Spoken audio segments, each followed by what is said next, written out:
मेरे प्यारे मित्रों, मैं राजनंदन प्रसाद एक बार फिर आपके सामने। मित्रों, शिक्षक संगठन के दो नेता सर्वोच्च न्यायालय गए।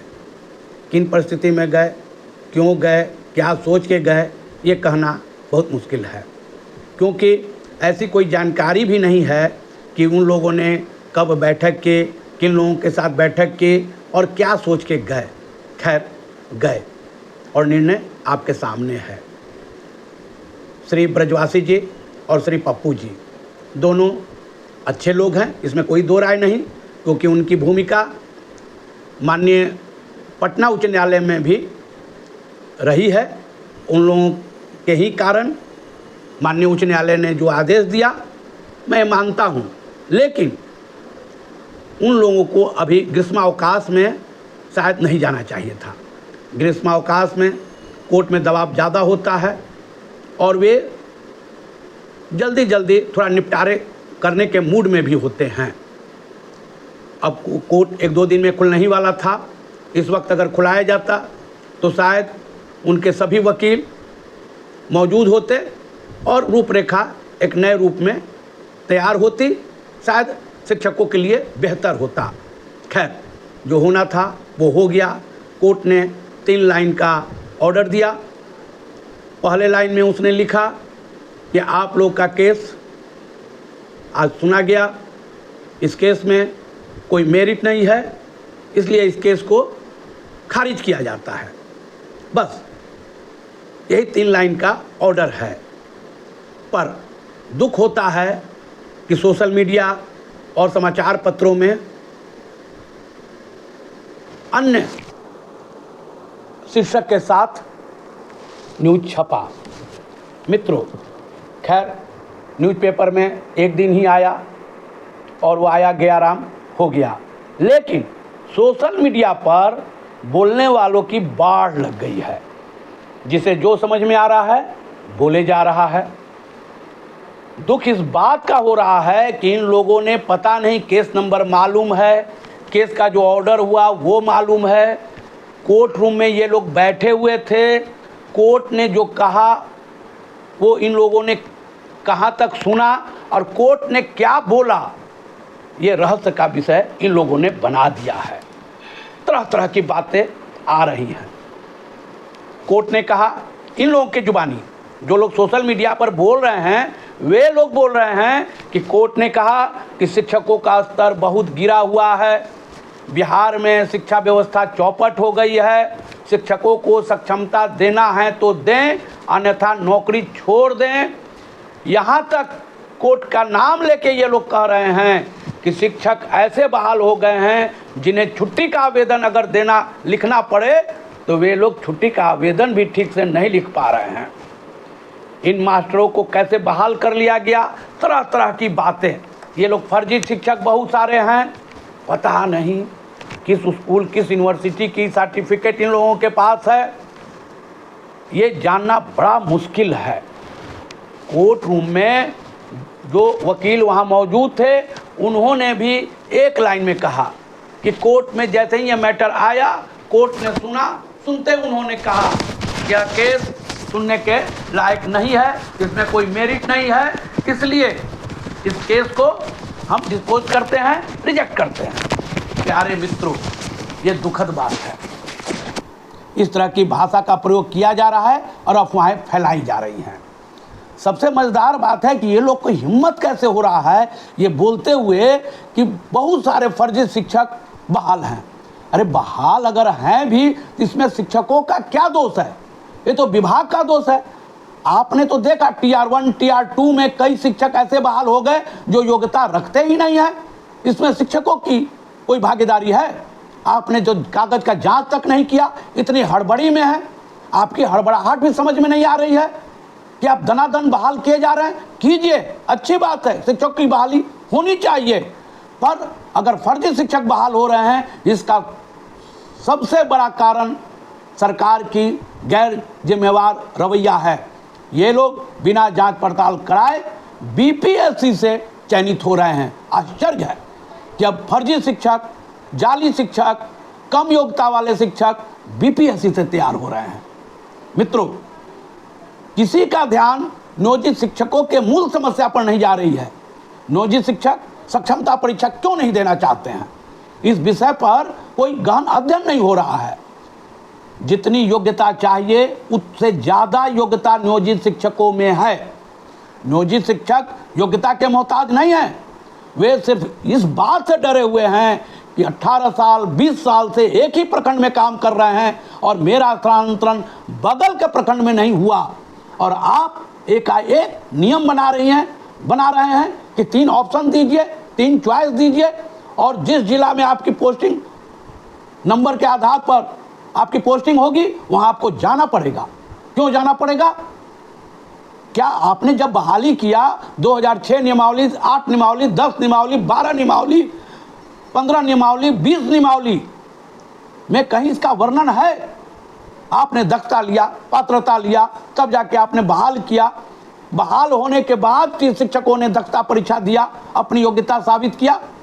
आप रोज नए नियम लाएंगे और कहेंगे कि आप बस फार्म भरिए और जिला बदर हो जाइए। शिक्षकों की क्या परेशानी है? वे अपने माता पिता के साथ, जो शिक्षक 15-20 साल से नौकरी कर रहे हैं, स्वाभाविक है उनके माता पिता बूढ़े हो चुके होंगे, उनके बच्चे शादी योग्य हो चुके होंगे, तो अब वे अपने बच्चों की जवाबदेही निभाएं, अपने माता पिता के प्रति जवाबदेही निभाएं कि जिला बदर हो करके अपने पति पत्नी चले जाएं दूसरे जिला में, वहां जाकर के रहें, बाल बच्चा कहीं रहे, माता पिता कहीं रहे। यह क्या शोषण है? इस पर कोई विचार नहीं कर रहा है। क्या भाई सक्षमता नहीं दे रहे हैं? आप में योग्यता नहीं है? अरे योग्यता आइए ना। ऐसे ऐसे शिक्षक हैं कि बैठा करके पढ़ा देंगे ना, तो कहां से कहां पहुंच जाइएगा। इन शिक्षकों की मजबूरी है कि वे अपने स्थान से दूसरे जगह नहीं जाना चाहते हैं। मित्रों, मेरे भी परिवार में कई लोग हैं जो बताते हैं कि जो शिक्षक जिला संवर्ग के शिक्षक हुआ करते थे पहले, और जिला में ही उनका स्थानांतरण होता था अपने घर के अगल बगल 5 से 10 किलोमीटर पर। कई बार तो शिक्षकों से पूछा जाता है कि आपका स्थानांतरण करना अनिवार्य है, आप बताइए कौन से स्कूल में आप जाना चाहते हैं, किस जगह पे जाना चाहते हैं, और वहाँ लोग कर देते थे। आज की तरह नहीं कि आप 3 जिला का ऑप्शन दीजिए, 3 जिला में कहाँ भेज देंगे। ये तो नौकरी देने के समय आपको सोचना चाहिए था। अब उनकी उम्र भी नहीं रही कि वे दूसरे नौकरी की ओर भाग सकें, और आप बोल रहे हैं कि ये लोग योग्यता कम रखते हैं, इनके पास सर्टिफिकेट गलत है। एक तो शिक्षक ऐसे ही मानसिक तनाव में जी रहे हैं स्कूल के टाइमिंग को लेकर के। रोज निरीक्षण। अरे निरीक्षण से कभी शिक्षक नहीं भागे हैं। पिछले 1 साल से किसी शिक्षक ने ये नहीं कहा कि निरीक्षण का दबाव हम पर है। आप कैमरा लगा दीजिए, जिस तरह से जांच कराई, एक दिन में 4 अधिकारी कर्मचारी, यहाँ तक कि कंप्यूटर ऑपरेटर तक जाते थे जांच करने के लिए। क्या हुआ? ठीक है, 4 लाख शिक्षकों में 4 लाख से भी ज़्यादा शिक्षक अब हो चुके हैं, उसमें इक्के दुक्के शिक्षक 2-4 मिनट लेट पाए जाते थे। एक अफवाह फैला दी गई है, शिक्षक कभी आते नहीं हैं समय पर। नहीं आते तो बच्चों को कौन पढ़ाता है? आपके परिवार के लोग जाके पढ़ाते हैं। कहाँ ग्रामीणों ने शिकायत किया? ये सब जानबूझ के, और ये बिहार है, ये आश्चर्य है, मात्र बिहार में ही शिक्षक जो अपने ही परिवार के हैं, ये लोग अपने ही परिवार के शिक्षकों की शिकायत करते नहीं थकते हैं। जिसे देखो वो शिकायत करते चला जा रहा है, अरे शिक्षक पढ़ाता नहीं है, शिक्षक समय से आता नहीं है। और सरकारी ऑफिसों का आप फरमान देखिए, पिछले 2 दिन पहले अभी तो पटना के डीएम ही पकड़े हैं, 70 कर्मचारी नहीं पाए गए, 17 डॉक्टर नहीं पाए गए, 248 में 56 आदमी नहीं पाए गए समय पर। इसकी चर्चा नहीं, चर्चा सिर्फ शिक्षकों की। अरे शिक्षकों ने क्या बिगाड़ा है आप लोगों का? अगर शिक्षक नहीं पढ़ाते तो छात्रवृत्ति जो मैट्रिक और इंटर का है सरकार दे नहीं पा रही है। यूनिवर्सिटी में जो ग्रेजुएट हुए हैं उनको 50,000 रुपया सरकार दे नहीं पा रही है। इतने बच्चे प्रथम श्रेणी से पास किए हैं, अब फिर भी समझ में नहीं आ रहा है। बिहार के बच्चे नीट एग्जामिनेशन हो या कोई भी एग्जामिनेशन हो, इंजीनियरिंग का, आईआईटी में जो बिहार के पढ़े लिखे बच्चे हैं वे कहाँ से पढ़ के आए हैं? बिहार के ही स्कूल से न पढ़ रहे हैं। फिर भी शिक्षकों को अपमानित करने का और बिना कोई मतलब का, सिर पैर का बोले जा रहे हैं। मेरे मित्रों याद रखें, अब वक्त आ गया है, ऐसे लोगों पर, संगठन के लोगों से मेरा आग्रह है कि आप इन लोगों पर मुकदमा कीजिए, मानहानि का मुकदमा कीजिए और पूछिए कि माननीय सर्वोच्च न्यायालय ने कहाँ लिखा है कि शिक्षकों को छुट्टी का आवेदन नहीं लिखने आता है, और जिसको नौकरी करना है वो सक्षमता दे और नहीं तो नौकरी छोड़ दे। किस ऑर्डर में लिखा हुआ है? दुख होता है, आना है सोशल मीडिया पर बोल देना है, शिक्षकों को और तनाव में रख देना है। एक आदत सी बन गई है, जो आ रहा है वही सलाह देके चला जा रहा है। ये गलत परंपरा है। आने वाले समय पर याद रखें, जो सोशल मीडिया पर गलत सलत अफवाह फैलाएंगे उन पर संगठन के लोग मानहानि का केस करेंगे। हो सकता है कि आने वाले दिनों में शिक्षक अपने अपने व्यवहार न्यायालय में केस करें। आप लोग को दौड़ते दौड़ते, जमानत लेते लेते प्राण चला जाएगा। याद रखिएगा मित्रों, अनाप शनाप बोलने के लिए प्लेटफॉर्म नहीं बना है कि जो आए बोल दिए और चले गए। मैं भी शिक्षकों से आगाह करता हूं कि आप लोग भी ऐसे लोगों की सूची बनाइए और वहां के जिला कोर्ट में उनके नाम से केस दायर कीजिए कि ये लोग फर्जी बोल रहे हैं, तनाव पैदा कर रहे हैं समाज में, इन लोगों पर कार्रवाई होनी चाहिए। खैर मेरे मित्रों, मेरे कहने का मतलब है, शिक्षक पिछले 1 वर्ष से बहुत तनाव में जी रहे हैं। उनका बीपी लेवल हाई है, शुगर लेवल हाई है, और इस वक्त वही कमाते हैं, उनका परिवार चलता है। पैसा क्या मिलता है सभी लोग जानते हैं। इस कम पैसे में भी नौकरी करके 5,000 से उन्होंने शुरुआत की। आज जो भी मिल रहा है 45-50 हज़ार के बीच में वे लोग लगन के साथ पढ़ा रहे हैं, और शिक्षकों को अपमानित करने का किसी को अधिकार नहीं है। विभाग से वे खुद लड़ ही रहे हैं, साथ साथ अब सोशल मीडिया के प्लेटफॉर्म पर, अब समाचार पत्रों के जो न्यूज़ छप रहे हैं उससे भी उन्हें लड़ना पड़ रहा है। इसलिए उन पर एहसान कीजिए, उनके संबंध में अगर कोई सही जानकारी है निश्चित तौर पर उन्हें दीजिए, लेकिन ऐसी जानकारी न दें जिसका कोई सिर और पैर ना हो। मेरे प्यारे मित्रों, आप लोगों से मेरी निवेदन है कि आप बेसिर पैर वाले सोशल मीडिया पर जो समाचार आप देख रहे हैं, जो लोग बोल रहे हैं, उसका आप लोग बाइकआउट कीजिए, मत देखिए। मेरे बोलने का मतलब यह है कि अगर मुझ में भी त्रुटि है, मैं खोल के बोल रहा हूं कि अगर मैं भी गलत बोल रहा हूं तो मेरा भी वीडियो देखना बंद कर दीजिए। आप तनाव में मत रहिए। मैं जानता हूं शिक्षक कितने तनाव में जी रहे हैं, रोज़ परेशानी झेल रहे हैं।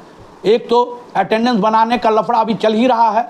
बेचारे कोई पेड़ पर चढ़ रहा है, कोई टंकी पर चढ़ रहा है, कोई छत पर चढ़ रहा है, बन नहीं पा रहा है। और जो लिस्ट आ रही है वो देख रहे हैं, कई स्कूल का तो खाता ही नहीं खुला है, एब्सेंट एब्सेंट एब्सेंट चला जा रहा है।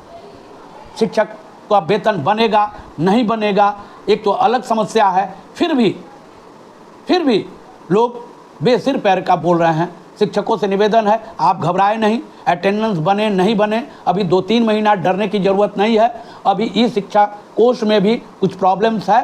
सरकार चाह रही है कि स्कूल का एक भी शिक्षक उसमें ऑनलाइन अटेंडेंस बना दे, ताकि पता चल जाए कि वो कोड एक्टिवेट हो चुका है। बस इतना ही मतलब है। घबराइए नहीं, वक्त आपका आएगा, संयम बरतिए, कल आपका अच्छा होगा ही। मेरे प्यारे मित्रों, मैं राजनंदन प्रसाद आपसे हाथ जोड़कर विनती करता हूं कि आप मेरे चैनल को सब्सक्राइब करें। सब्सक्राइब जरूर करें, सब्सक्राइब करें, शेयर करें, लाइक करें, बेल आइकन दबाएं, मुझे बहुत खुशी होगी। और मेरे भाषा से अगर किसी को तकलीफ पहुंचा हो तो मैं उनसे माफ़ी मांगता हूं। धन्यवाद, बहुत बहुत धन्यवाद।